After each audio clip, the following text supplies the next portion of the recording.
Home service tayo today. Kompleto tayo ng dala para may pagpipilian pa rin. Kaming dalawa ni Master Wang ang naka-duty ngayon.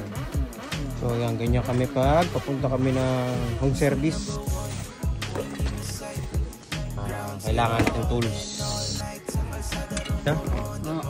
On the way tayo ngayon.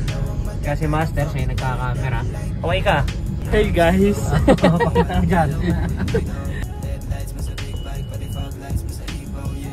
Tayo. Pinapabalang namin yung mga gamit. Bagong-bago, sir, ah. 21 auto, no? Kahit ganun, checklist pa rin natin. Ayos ka lang dyan, Master. Ayos lang.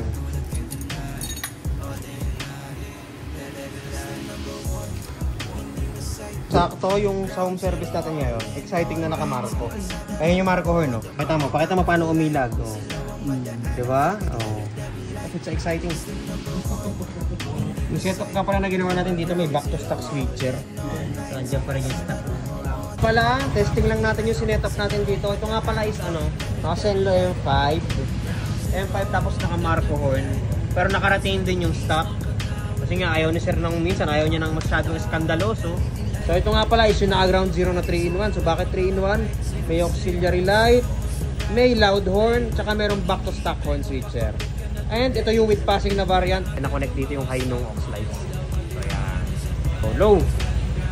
Tsaka high. Tapos, ayan. Pass. Tapos, parinig natin yung loud horn, yung Marco.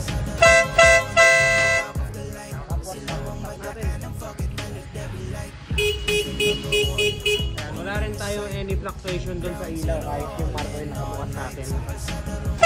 Ayan. Hindi nagpa-fluctuate yung lights natin.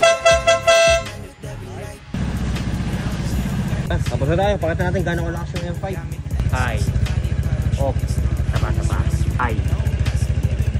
Buksan muna natin itong pamerienda ni sir. Salamat sa pamerienda ni sir. Pamerienda sa gabi. Hindi, kanina pa talaga to. Siyempre, ngayon lang kami natapos. Mas masarap kumain pagtapos na magtrabaho. Mission accomplished.